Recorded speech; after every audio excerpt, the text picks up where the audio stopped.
parles de racialisme que tu as subi étant plus jeune. Est-ce que juste là, tu peux, en très court, hein, nous expliquer?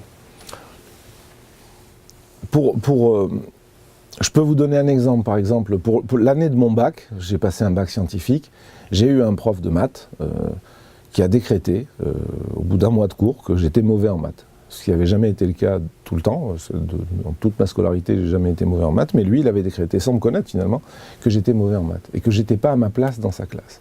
Donc il était très agressif, puis il a fini par devenir insultant, partant du postulat qu'il était l'enseignant et que moi je devais me taire. Mais il a dérapé, donc j'ai compris que son problème en fait, il a dérapé verbalement, et toute la classe d'ailleurs a compris que son problème c'est que j'étais le seul arabe de la classe. En fait je suis français mais je suis aussi d'origine. Donc que j'étais le seul arabe de la classe et qu'en fait il n'avait pas envie d'avoir un arabe en terminale scientifique, en terminale D. Donc il a tout fait en fait pour qu'on aille à la dispute. Finalement on a fini par, ça s'est pas très bien passé entre nous, et c'est moi qui me suis fait virer. Il a fallu que le proviseur du lycée me reprenne au lycée en test quasiment pour dire on va essayer de sauver ce garçon, et l'année d'après j'ai eu 19 en maths. Donc j'avais pas de problème de niveau.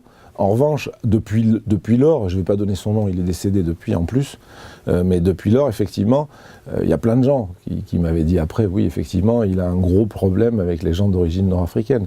Mais ce que j'ai pu constater avec M. Nicolas Besson aussi, hein, je l'ai eu en face une fois, j'ai bien compris à travers ce qu'il me disait que pour lui, j'avais battu une femme, alors qu'il savait que c'était faux, et qu'il sous-entendait très clairement que c'était lié à mes origines, ce qui est parfaitement faux à tous les étages en plus. Donc ça signifie que le préjugé et la volonté d'un homme sont plus forts que la loi et les faits. C'est ça que ça signifie. Tu peux nous expliquer ce qui est le racialisme? Il y a une nuance importante d'ailleurs entre le racialisme et le racisme. Le racisme, c'est le fait de rejeter finalement quelqu'un qui est d'une autre ethnie. Le racialisme ne consiste pas à rejeter, consiste à attribuer des caractéristiques.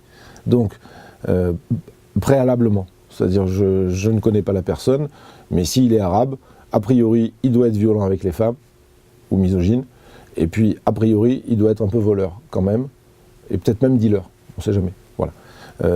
Je caricature, mais c'est un peu l'idée, c'est-à-dire qu'il y a ce préjugé de groupe, ce groupe-là, ils sont comme ça. Donc, quand il y a une personne qui a les caractéristiques du groupe en question, moi, je suis basanais, je suis d'origine algérienne, donc quand je me présente, si par exemple une personne dit que je l'ai tapé, ben on va me dire pourquoi vous l'avez tapé. Je dis mais je ne l'ai pas tapé. On me dit monsieur, commencez pas à mentir. Donc en fait, c'est déjà trop tard pour moi, je suis déjà celui qui a tapé l'autre ou qui a volé. Pourquoi vous avez volé? Mais j'ai pas volé.